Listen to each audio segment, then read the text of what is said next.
Hello and welcome to the Lovin Dubai Show podcast. Today we spoke about how multiple airlines cancel Beirut routes amid ongoing tensions, and as well how Dubai ruler approved of the expansion of Dubai Exhibition Center, and how this Dubai-based Egyptian blogger turned her battle of cancer to strength. We'd really love if you can subscribe to the Lovin Dubai Show podcast wherever you get your podcast from. Enjoy the show. Good morning, Dubai. Happy Wednesday. I'm here with Sandra joining me for the day. Good morning. And we have got some great news for you. So let's start with our headlines for the day. Multiple airlines cancel Beirut routes amid ongoing tensions. Dubai ruler approves of the expansion of Dubai Exhibition Center. And as well, a Dubai-based Egyptian blogger shares her uplifting journey following battle with cancer. And we've got an update. The media company responsible for a girl getting bullied on a show issued an apology. And later on the show, you guys would not want to miss this because you really would want to see this. Living boldly. If I want it, I buy it. We are going to be meeting the gambler again. And it is 354 days since the genocide continued on October 7 in Gaza. The current death toll stands at 41,467. The number of injured people is 95,921, and 1.9 million people have been displaced from their homes. In today's rapid weather report, expect highs of 37 Celsius with humidity at 64% for today's weather in Dubai. So we are so excited for the day. Tell us, guys, if you get Coldplay tickets for videos the of that. day. We're excited to see Of course. And by the way, we are, or we might. It might be a secret. We might go live off the office of everyone who is going to be trying to get their tickets. But let's jump to our first story. So multiple airlines cancel Beirut routes amid ongoing tensions. Now, due to the ongoing Israeli aggression, several flights to the Lebanese capital, Beirut, has been cancelled. Travelers are advised to stay informed as the situation continues to evolve. The Emirates Airlines website currently indicates that all flights to Beirut have been cancelled until Thursday, September 26th. And of course, in addition, Fly Dubai has also announced cancellations for today and tomorrow, affecting many passengers. If you have plans to travel to Beirut in the coming days, we recommend checking with your airline for the latest updates and possible rebooking options. Of course, we have spoken about in our page, Lovin Beirut, Lovin Dubai is all the time up to date with the most recent updates regarding the Beirut tensions and what is happening in Lebanon. But let's jump to our next story, of course. So now the Dubai ruler has confirmed the expansion of the Dubai Exhibition Center, and this is exciting because His Highness Sheikh Mohammed bin Rashid Al Maktoum, the ruler of Dubai, has approved a 10 billion dirham. Now, this is a very, very, very, very big number, of course. So the 10 billion dirham expansion is happening, of course, as he stated. We are committed to consolidating Dubai's status as a global leader in events and exhibition center and the top destination for mega events, which is very exciting. We have spoken about this on our page, and I think the number of the events is going to increase from 300 to 600, which is crazy. It's a huge increase. 100%. It's literally double the numbers, so it's exciting. It's very exciting. It really is. Of course, we have seen Dubai mark its territory as it evolves continuously, and it just never really stops. So in light of that, the 10 billion dirham expansion is not a small number, and His Highness, as well, in light of all of that, he said that it has hosted a big scale number of events from 300 to 600 events, which is really, I would say, big. And it's efficient too, because if you guys know World Trade Center, it's always this area is always busy, so I feel like it's much needed, and we even posted about it on our feed. People are excited for it. Yes, and as well now he aims to make the DEC the largest indoor events venue in the region by increasing the number of big-scale events hosted in Dubai, as you mentioned, from 300 to 600. And His Highness as well stated, we are committed to consolidating Dubai's status as a global leader in the events and exhibition sector and the top destination for mega events. Of course, there is no doubt that Dubai will continue continue to grow because we have 100%. seen that happen continuously. 100%. So now let's jump to our next story. So this is a sad story. A Dubai-based Egyptian blogger shares her uplifting journey for following battle with cancer. Now imagine turning 30 and receiving a life-altering diagnosis. And this is exactly what happened to Shayma Sabri, a Dubai-based Egyptian influencer. Now recently, Shayma opened up on Instagram about her journey with breast cancer, and the support she has received has truly been heartwarming.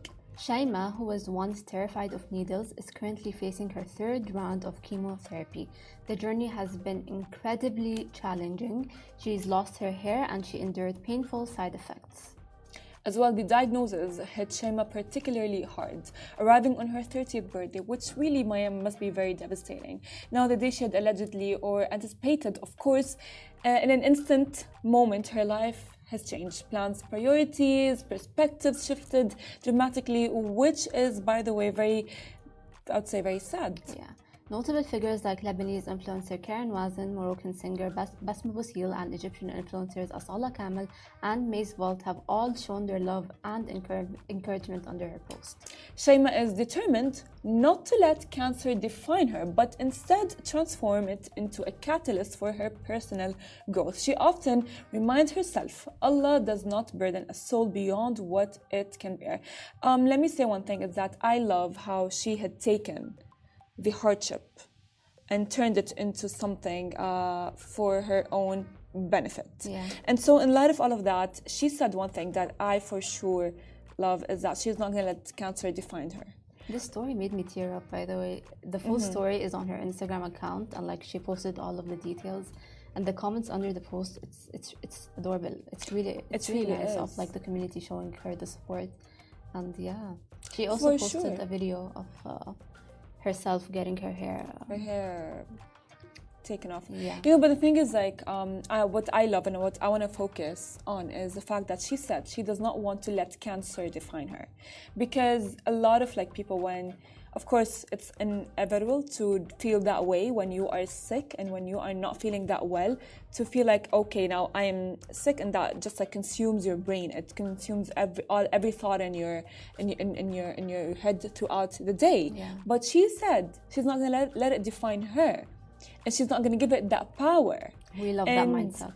That is something that I think we should every human being should go by. You know, you should not let an instance, anything that's negative define you and control you, because once it does, it for sure can be really devastating. It can control your life in ways that you cannot do your job, you cannot talk to your friends, your family, you cannot even do your day-to-day tasks. And we can see that, you know, like it that's when depression comes in and a lot of, I would say, mental issues break in.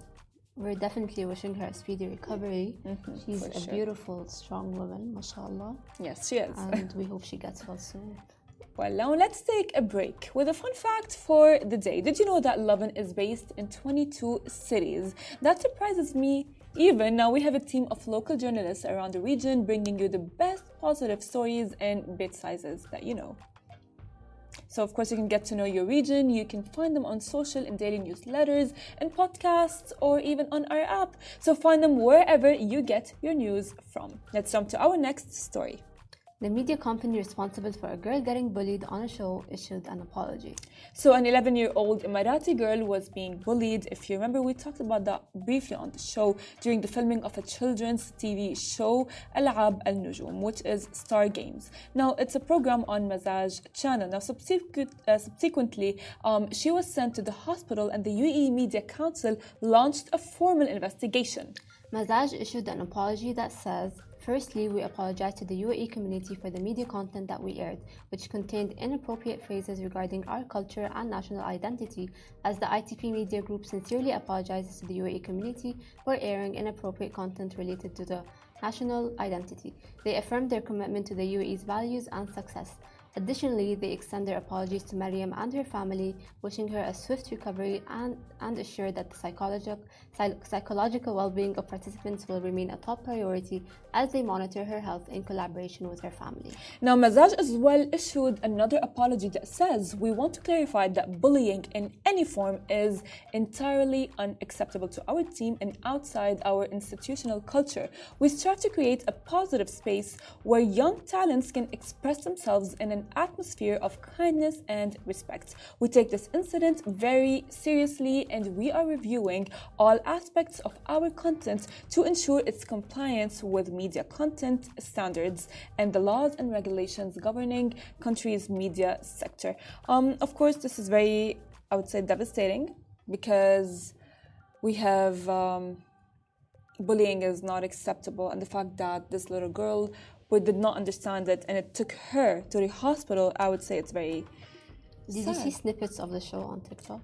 I did. It was all over TikTok. Yeah. It's all over the news because, of course, it's at this point, it's not only about the show anymore. It's about the bullying that happened. It's about the reaction that the girl had gotten. And I had spoken to Casey about this, is that as a child, you cannot really differentiate between the level of, maybe to them it might not be something that big, but a child might take anything to heart. Yeah, never underestimate like the power of words or whatever comes out of your mouth.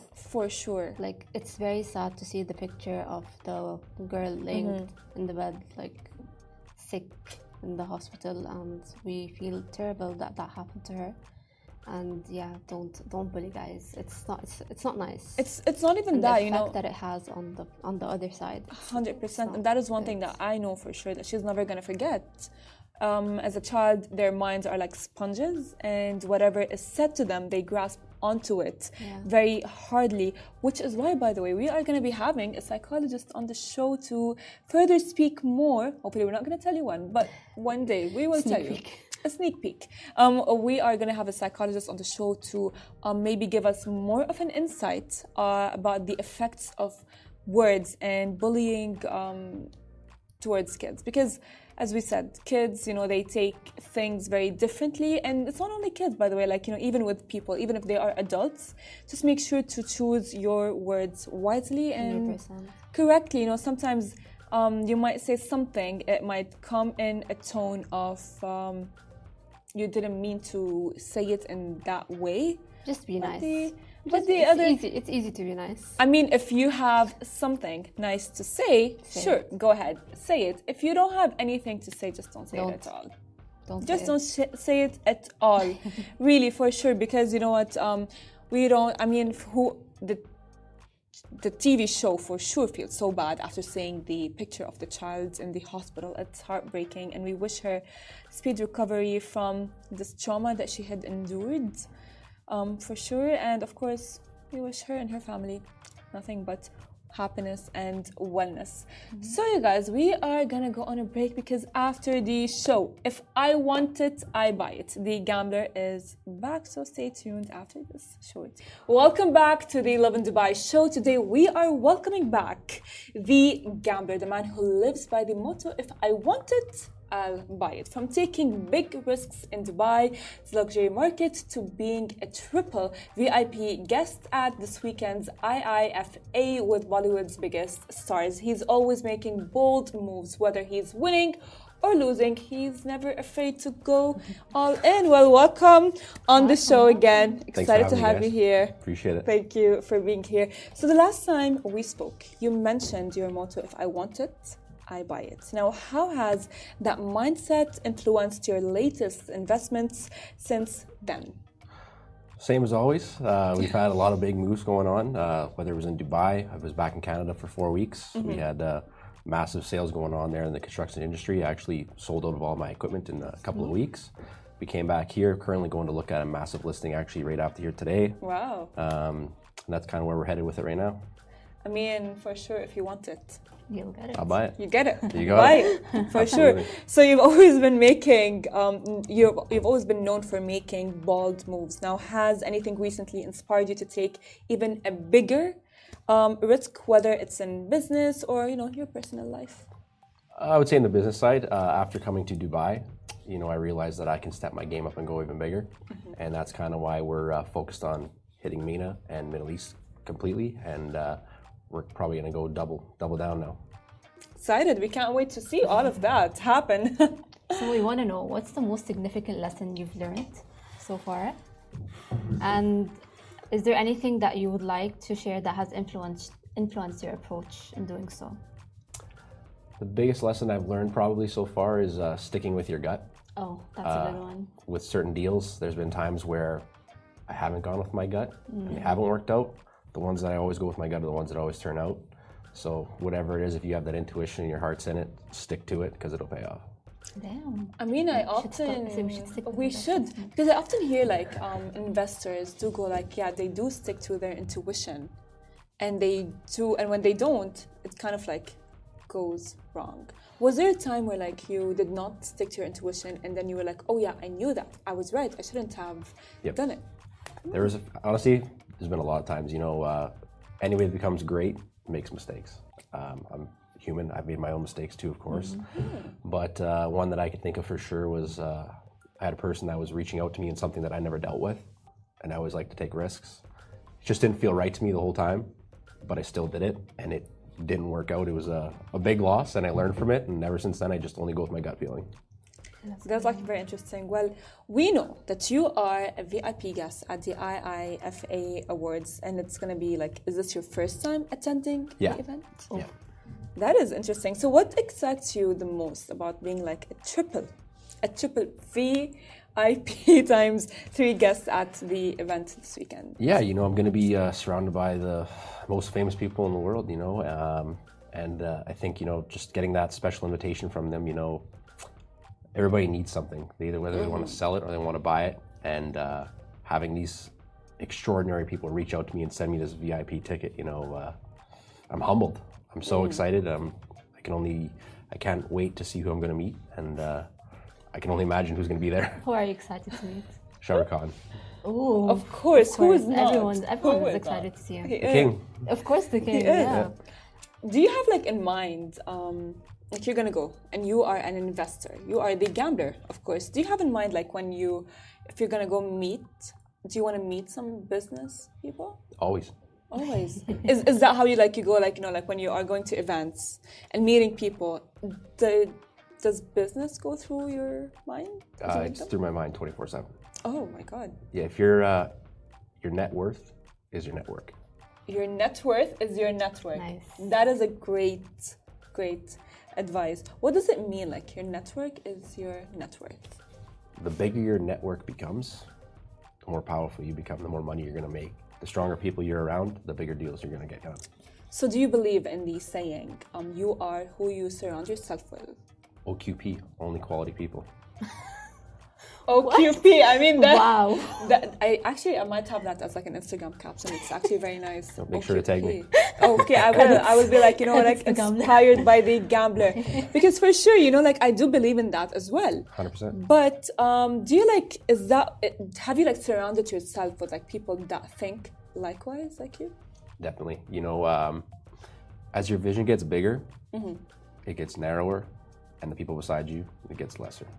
It's just the way it is. If you want to be big in whatever you're doing in life, you need to surround yourself with those certain people, and there's only a select few, right?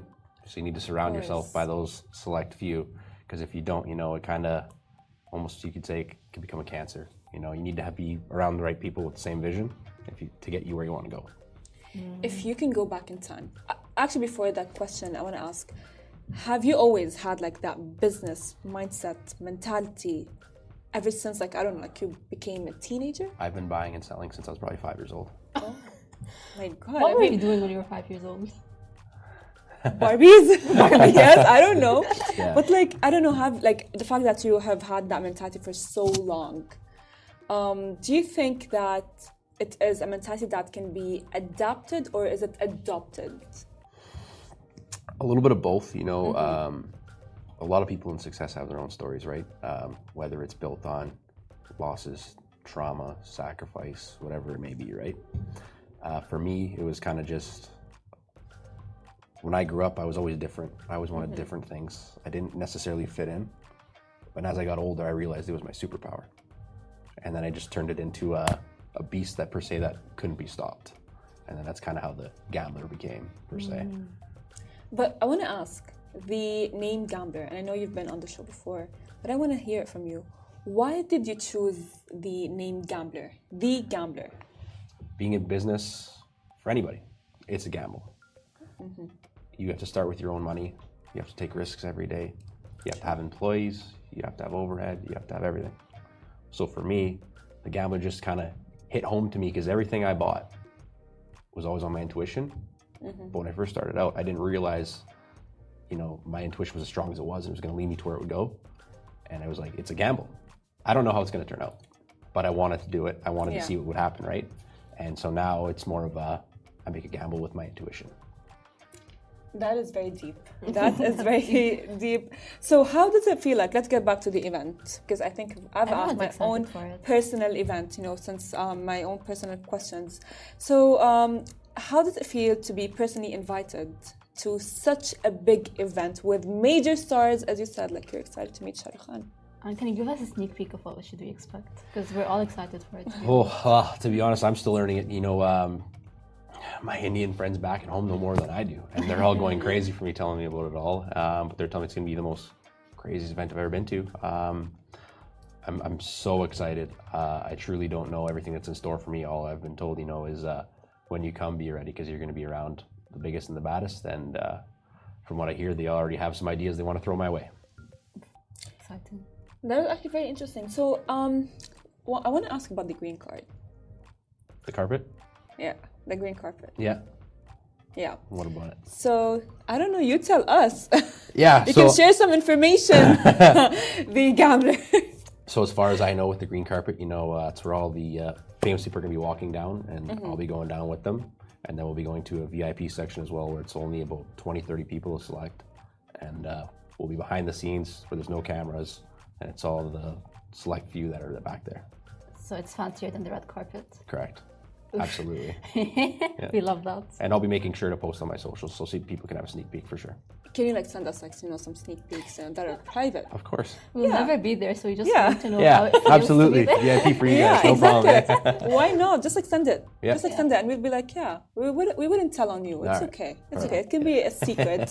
So we're not live or nothing. I mean, of course, but of course now.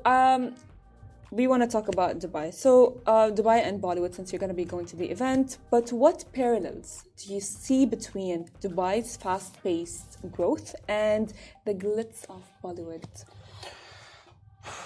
Starting off the business side, the money with Dubai and Bollywood is endless.